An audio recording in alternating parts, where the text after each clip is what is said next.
Okay, Birkot HaShajar, morning blessings.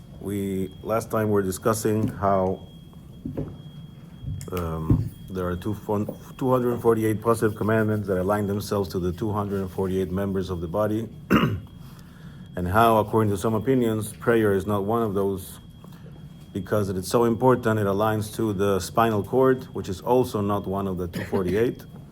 Not because it's not important, but because it's above all of the rest. And then we mentioned that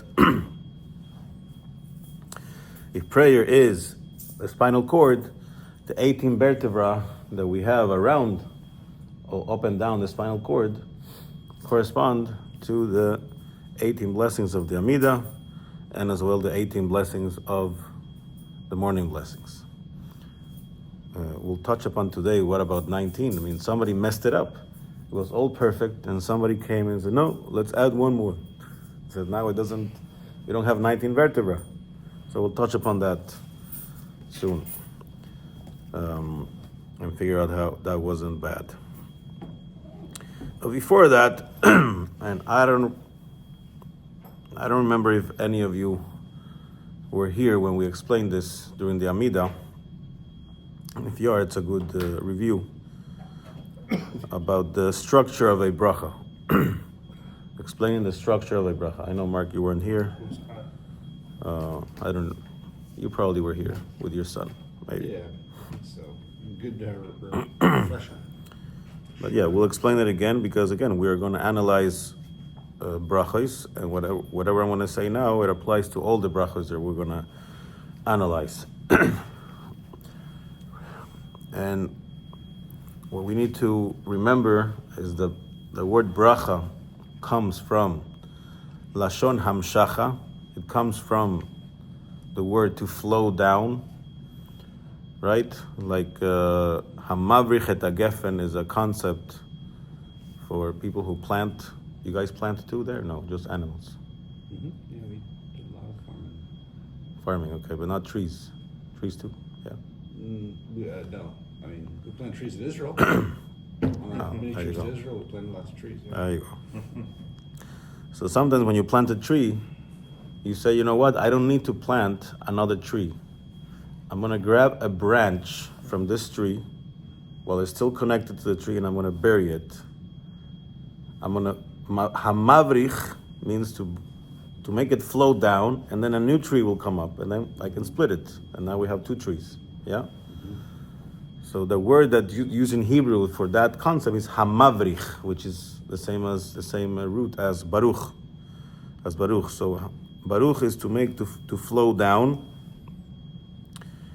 And so let's dive into the actual bracha. So every bracha starts with the word Baruch, which means to flow down, to bring a flow, to bring down. Yes? Mm-hmm. What do we want to bring down? What's the next word? Ata. What does ata mean? You. Who's you? Hashem. So we want to bring him down. But just as we explained the fact that Modéani has no name of Hashem, right? And we first thought, oh, that's a bad thing. That means it's a low prayer. It says, no, it's not a bad thing. It's a great thing because you're going straight to Hashem. You're not going to one of the phases of Hashem, how he sees, how you look at him, how he's acting. You're going to him straight. And so when you say you, you're also not using a name. So when you say Baruch Ata, we want to make flow down what? Hashem in his essence, not as one of his names. So we're going all the way up there to Ata and trying to bring down a flow from there. The next word is the name of Hashem, of Yud and Hey and Vav and Hey, which is treated as the essential name of Hashem, or the most important name of Hashem, the name that represents chesed and flow. And including in the name, if you learn Tanya, the name Yud and Hey and Vav and Hey, within it contains the whole Seder Ishtalshalut. What's that? 72 names? Not yet. No, the 72 we did, right? 18 times 4. The Seder Hishtalshalut is the order of the worlds, or really the order of the chain of the worlds, right? Because Hashem created a spiritual infrastructure that has four main spiritual worlds, or better said, four groups of spiritual worlds: Atzilut, Beriyah, Yetzirah, and Asiyah, and they're all connected. And you imagine it being a very long chain, where the lower, what do you call this? Link. The lower link is connected to the higher link, right? The highest point of the lower link is connected to the lowest point of the higher link. And it goes like that, step by step. And that whole Seder Hishtalshalut is summarized in Hashem's name. Because the Yud of Hashem's name represents the Sphira of Chokhmah, which represents the whole world of Atzilut. Because the whole world of Atzilut is like a Yud, is completely nullified in front of Hashem. And the first Hey represents the Sefirah of Binah, of understanding, and that is the world of Bria. Bria is the world of understanding. Bria is the world where there is already a little bit of separation from Hashem, so it's not completely united to it, but there's a lot of intellectual understanding of godliness. Then you have the Vav, which the numerical value of it is 6, and represents the 6 emotional Sfirot, Chesed, Gvura, Tiferet, Netzach, Hod, and Yesod, and that aligns itself to the world of Yetzirah, which is the emotional world. And then you have the last Hey, which aligns with the Sefirah of Malchut, and Malchut, which is the world of action of Asiyah. So anyways, why do I say this whole thing?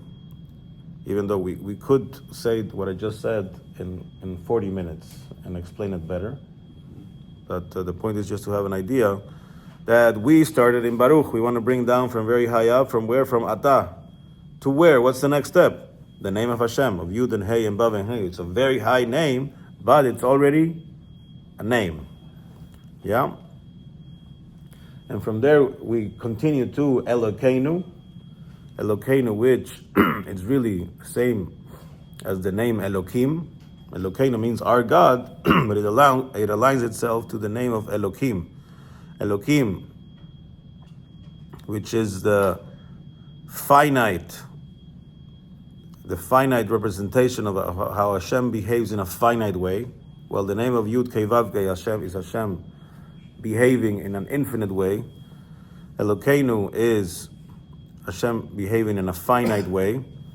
And as we know, the name Elokim is the same gematria as Hateva, nature.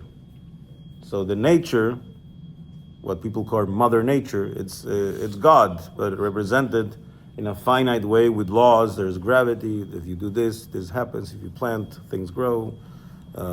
Things like that, how nature works. What number does that come to? 102? Well, it's not Elokeinu, it's Elokim. Elokim is 86. Oh, okay. Elokeinu, it comes from Elokim, right? And so we're bring down a flow, bring down some divine energy. From where? From Atah, from the essence of Hashem, to the name of Yud Kei Vav Kei, to Elokeinu, which is already within nature. And then we say, Melech HaOlam, King of the world. We're already holding even by the world itself. We wrote it all the way down. So a bracha, by definition, is a downward flow of something, quote unquote, good. But it can take, once it reaches down here, it can take different forms. And now the different forms it's going to take, it really depends on the end of the bracha. Right? When we say in the Amida, Rofeh Cholim, you're trying to bring down this flow and it wanted to materialize in health. When you say Mevarech Hashanim, in the Amida, you're trying to bring the flow down and it should materialize into money. And so on and so forth. Chonen Adat, you want understanding, etc. Yeah? You were here for this explanation or no? Yeah, sounds familiar. Sounds familiar. Okay. I'm sorry. Huh? I'm sorry. You're sorry. Okay. And so these is the components of a blessing. Last set, what is that? Let's say we're coming, not yet. Okay. We're still in the in the structure of the bracha. Lasechvi probably tomorrow. Aha. I better get here then. And so all these brachot we do it on a daily basis because Hashem is recreating the world on a daily basis, or really on a second moment by moment basis. And we need the strength from these brachot on a daily basis, especially as we're talking about Birkot HaShajar. We're going to see they give us flows, energies that we could use and take advantage of throughout the whole day. But always knowing that time, people say time is cyclical, right? Which is like a circle. Which is like, people who compete on races and they just go around in circles. They start from one place, and whatever time it takes, they end up in the same place, which is not very smart, right? Why would you going to run and just stay in the same place? So if we think of time as just a circle, it's pretty sad. It's pretty sad. And but really, time is not just a circle. Time is a spiral staircase. You are going around in circles, but every time you reach the same point, you're actually higher. Every day, you're a floor up. Every year, you're like, there's a major difference between one year and the other. And so we need the same stuff every day and the same stuff every year. Every year we need to have a Rosh Hashanah and a Yom Kippur and a Pesach and everything, and every day we need to have Birkot HaShajar and the Amida and things of that nature. Okay. Now, even though we just said there's similarities between the Amida and the morning blessings based on the numbers, there is a big difference, because when we say Birkot HaShajar, we say it right after the night. We're just beginning to take the impurity, the tuma that we just had off of us. Our soul is like trying to reaccustom itself to being inside the body after spending some hours upstairs. Some of us spend more hours than others, some less, relaxing upstairs. And now it's trying to reacclimate to the body. Yeah? Okay. So if you woke up 3 hours ago, of course you feel good now. But if you woke up half an hour ago, you're still like trying to figure out where you are. Yeah? But by the time you get to the Amida, hopefully, you're already accustomed to where you are. You already did a lot of things. You already did a very concentrated work of kavanah, of intention, of prayer, of refinement, and your soul is now really, really shining. And so we can say it's the same, because your state of mind, your state of being, your state of your neshama shouldn't be the same. Yeah? And so they're going to have different measures. What we're trying to do with Birkot HaShajar is we're trying to infuse a lot of energy that's going to materialize in 19 different ways, and that is coming from the 72-letter name of Hashem, because we said 4 times 18 is 72. The 4 letters of Hashem, of the name of Hashem, times 18 is 72. And then once we have that boost, once we have our coffee, it's like Birkot HaShajar, it's like the coffee in the morning for the neshama. No Birkot HaShajar, the neshama is like, what's going on? I can't function. Now you had your coffee. Now I can go and try to do the hard work of actually prayer and concentrating and refining and making it work throughout davening, where the height of that is the Amida. And in some form, this is similar to like a mini process of Yetziat Mitzrayim. If you tell your wives we are 6 weeks away from Pesach today, they're not going to be smiling back at you. Right? It's scary. But even though we're 6 weeks away from Pesach, we can mention now Yetziat Mitzrayim, the going out of Egypt. I got you scared now? Yeah, no, I'm focusing on her. Cleaning, Seder. Okay. Yetziat Mitzrayim, when we came out of Mitzrayim, we came out of Egypt. And we know that it's explained that we were in the 49th and last 49 and last level of impurity. One more second in Mitzrayim and we would have been done.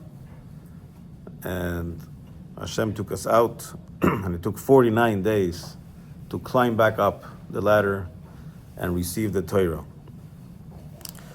And we could say that, what's going on? No sleeping today? What?